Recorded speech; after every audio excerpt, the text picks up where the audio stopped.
कोई भी ग्रह चाहे जन्म कुंडली में हो या ग्रहों के गोचर के दौरान उस ग्रह का बलवान होना बहुत आवश्यक होता है। जब ग्रह बलवान होता है तभी वह ग्रह अपने परिणाम देने में भी सक्षम होता है, क्योंकि ग्रह के बलवान होने की स्थिति में वह अपने स्वभाव के अनुसार फल प्रदान करता है और उसके फलों में वृद्धि होती है। यदि वही ग्रह बलहीन होता है तो वह ग्रह अपना शुभ प्रभाव नहीं दे पाता है। इसी क्रम में यदि कोई भी ग्रह सूर्य से अस्त हो जाता है तो वह ग्रह भी अपना फल देने में सक्षम नहीं होता। किसी भी ग्रह का अस्त होना किसी भी व्यक्ति के लिए अच्छा नहीं होता है, क्योंकि जो भी ग्रह अस्त होता है उस ग्रह से संबंधित परिणाम उस व्यक्ति को नहीं मिल पाते, क्योंकि वह ग्रह इस स्थिति में ही नहीं होता, वह बलहीन हो जाता है कि वह किसी व्यक्ति को शुभ परिणाम दे पाए। इससे भी ज्यादा यह तब महत्वपूर्ण हो जाता है जब कोई शुभ ग्रह अस्त होता है, क्योंकि किसी भी शुभ ग्रह के अस्त होने के प्रभाव में उस ग्रह से संबंधित शुभ प्रभाव उस व्यक्ति को नहीं मिल पाते, वह ग्रह अक्षम हो जाता है। अब आने वाले समय में शुक्र ग्रह डिग्री वाइज सूर्य के इतना समीप चले जाएंगे कि शुक्र ग्रह भी सूर्य के प्रकाश में अस्त होने वाले हैं। शुक्र ग्रह के अस्त होते ही शुक्र ग्रह से संबंधित क्षेत्र प्रभावित होने वाले हैं। शुक्र ग्रह को सुख, विलासिता, प्रेम, आभूषण आदि का कारक ग्रह माना गया है। शुक्र ग्रह की कृपा के अभाव में जातक अपने जीवन में भौतिक सुख सुविधाओं का भोग नहीं कर पाएगा। दाम्पत्य जीवन में भी अनेक परेशानियां खड़ी रहेंगी। वहीं अगर शुक्र की शुभ स्थिति बनती है तो व्यक्ति अपनी भौतिक इच्छाओं की पूर्ति कर पाता है, उसका पारिवारिक जीवन आनंदमय रहता है। आने वाले 15 सितंबर 2022 को सुबह 2:29 पर शुक्र सिंह राशि में अस्त हो जाएंगे। इसके बाद यह 2 दिसंबर 2022 तक अस्त अवस्था में ही रहेंगे।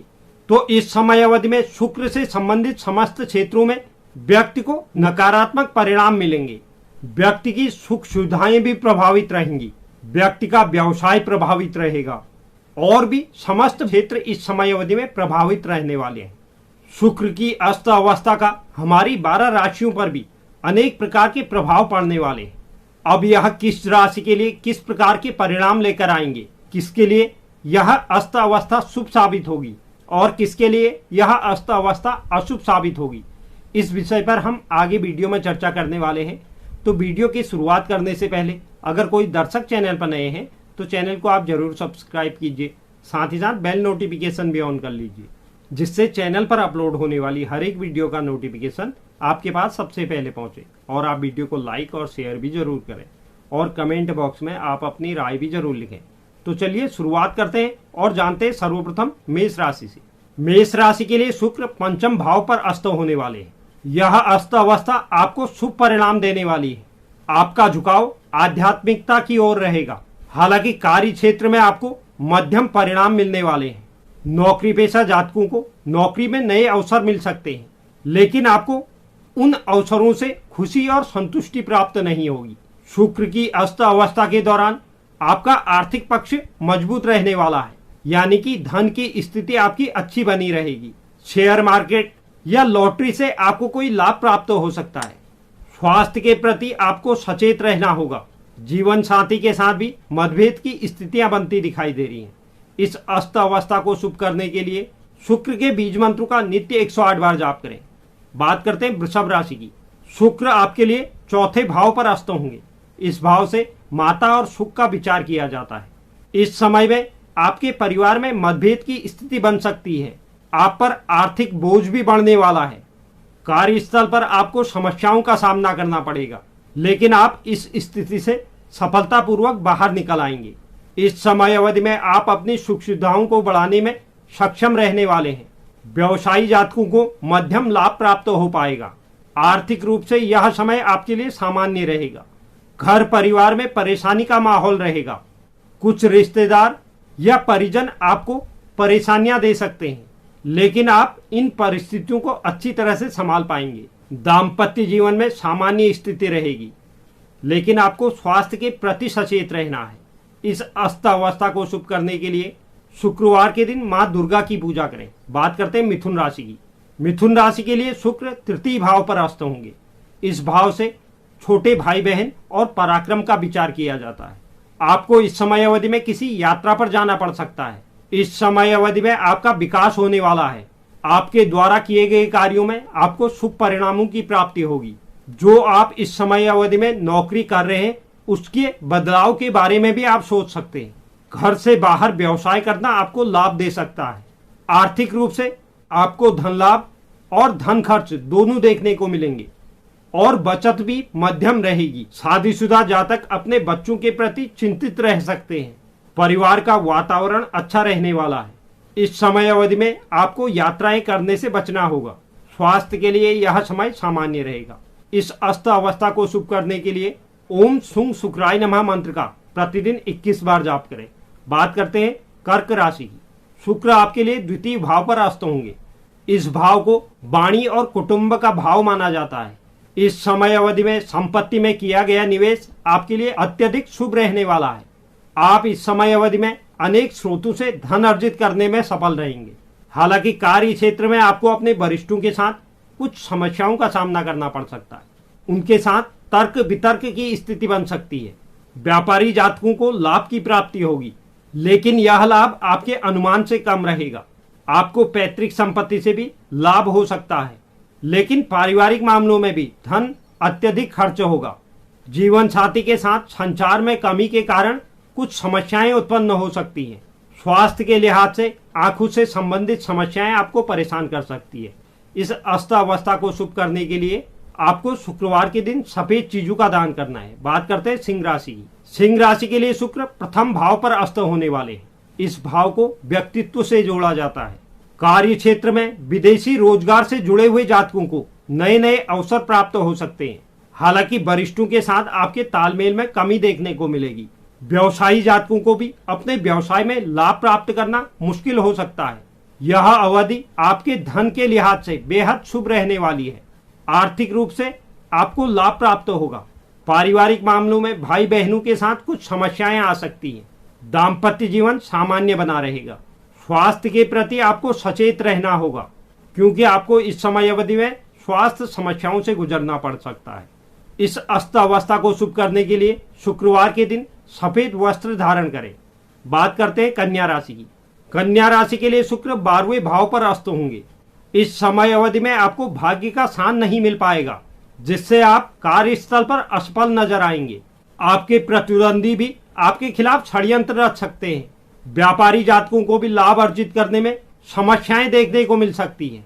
यह अस्त अवस्था आपके खर्चों में वृद्धि करने वाली है। आपके खर्च आपके आमदनी से अधिक रहेंगे, जिसके कारण आपको आर्थिक तंगी से गुजरना पड़ सकता है।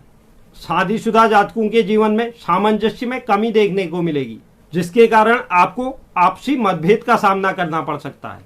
जीवन साथी के स्वास्थ्य के प्रति भी आपको सचेत रहना होगा। इस अस्त अवस्था को शुभ करने के लिए शुक्रवार के दिन गरीबों को सफेद चीजों का दान करें। बात करते हैं तुला राशि की। तुला राशि के लिए शुक्र एकादश भाव पर अस्त होंगे। इस भाव को आय और लाभ का भाव माना जाता है। आपको कार्य क्षेत्र में इस समय अवधि के दौरान परेशानियों का सामना करना पड़ेगा। हालांकि इसके बाद आप इस क्षेत्र में सफलता प्राप्त कर पाएंगे। साथ ही आपको इस समय में पदोन्नति भी प्राप्त हो सकती है या कोई अप्रत्याशित लाभ प्राप्त हो सकता है। व्यापारी जातकों को भी लाभ की प्राप्ति होने वाली है। आर्थिक जीवन में आय के साथ साथ खर्चों में भी वृद्धि देखने को मिलेगी। इस समय अवधि में आपको अचानक से कोई धन लाभ हो सकता है। शादीशुदा जातकों को अपने रिश्तों में परेशानियों का सामना करना पड़ेगा। हालांकि बाद में यह स्थितियां सही हो जाएंगी। स्वास्थ्य के लिहाज से यह समय सामान्य रहेगा। इस अस्त अवस्था को शुभ करने के लिए शुक्रवार के दिन माता लक्ष्मी की आराधना करें। बात करते हैं वृश्चिक राशि की। शुक्र आपके लिए दसम भाव पर अस्त होंगे। दसम भाव को कर्म का भाव माना जाता है। आपको कार्य क्षेत्र में नकारात्मक परिणाम प्राप्त होंगे। साथ ही आपको चुनौतियों का भी सामना करना पड़ेगा। सहकर्मियों के साथ आपकी स्थिति अच्छी नहीं रहने वाली है, जिसके कारण आप नौकरी बदलने की योजना बना सकते हैं। व्यापारी जातकों को भी कम लाभ की प्राप्ति होगी और अपने व्यवसाय में चुनौतियों का सामना करना पड़ेगा। इस दौरान आपको मानसिक तनाव भी परेशान कर सकता है। शादीशुदा जातकों को अहंकार और समझ की कमी के कारण अपने मैरिड लाइफ में तनाव का सामना करना पड़ेगा और विवाद की स्थिति उत्पन्न हो सकती है। स्वास्थ्य के लिहाज से सिर दर्द, मानसिक तनाव और थकान आपको परेशान कर सकती है। इस अस्त अवस्था को शुभ करने के लिए माता के मंदिर में खीर का भोग लगाएं। बात करते हैं धनु राशि की। शुक्र आपके लिए नवम भाव पर अस्त होने जा रहे हैं, जिसे भाग्य का भाव माना जाता है। इस समय अवधि में आपको भाग्य का साथ प्राप्त नहीं हो पाएगा, होगा भी तो बहुत देरी लग सकती है। आपको किसी भी कार्य में सफलता के लिए अधिक समय लगाना होगा। आपके विरोधी भी इस दौरान आपको अच्छा मुकाबला देने वाले हैं। साझेदारी में व्यवसाय करने वाले जातकों को अपने साझेदार का सहयोग प्राप्त नहीं हो पाएगा। शादीशुदा जातकों के जीवन में भी तनाव की स्थिति बन सकती है और विवाद भी हो सकता है। स्वास्थ्य के लिहाज से अगर पूर्व में कोई परेशानियां चल रही थी तो उसमें सुधार देखने को मिलेगा। हालांकि त्वचा से संबंधित रोग आपको इस समय अवधि में परेशान कर सकते हैं। इस अस्त अवस्था को शुभ करने के लिए ओम शुंग शुक्राय नमः मंत्र का प्रतिदिन 108 बार जाप करें। बात करते हैं मकर राशि की। मकर राशि के लिए शुक्र अष्टम भाव पर अस्त होने वाले हैं। इसे अनिश्चितताओं का भाव माना जाता है। करियर में आपको बाधाओं का सामना करना पड़ेगा। नौकरी पेशा जातकों के लिए शुक्र की यह अस्त अवस्था चुनौतियां लेकर आने वाला है। आपको अपने सहकर्मियों से भी परेशानियां मिल सकती हैं। इस समय में आपका अनचाहा ट्रांसफर भी हो सकता है या नौकरी में बदलाव हो सकता है। आर्थिक लिहाज से लाभ और हानि दोनों स्थितियां बनती हुई दिखाई दे रही हैं। किसी प्रकार के निवेश से भी आपको बचना होगा। शादीशुदा जातकों की मैरिड लाइफ सामान्य रहने वाली है। हालांकि आपके मानसिक तनाव में जरूर वृद्धि देखने को मिलेगी। स्वास्थ्य के प्रति आपको सचेत रहना होगा। इस अस्त अवस्था को शुभ करने के लिए शुक्रवार के दिन सफेद चीजों का दान करें। बात करते हैं कुंभ राशि की। कुंभ राशि के लिए शुक्र सप्तम भाव पर अस्त होंगे। इसे दाम्पत्य और साझेदारी का भाव माना जाता है। इस समय में आपको कार्य क्षेत्र में सफलता प्राप्त होगी। आपका करियर रफ्तार पकड़ेगा। अधूरे छूटे हुए कार्य आपके इस समय अवधि में पूरे होने वाले हैं। हालांकि आपको अपने सहकर्मियों से चुनौतियों का सामना करना पड़ेगा।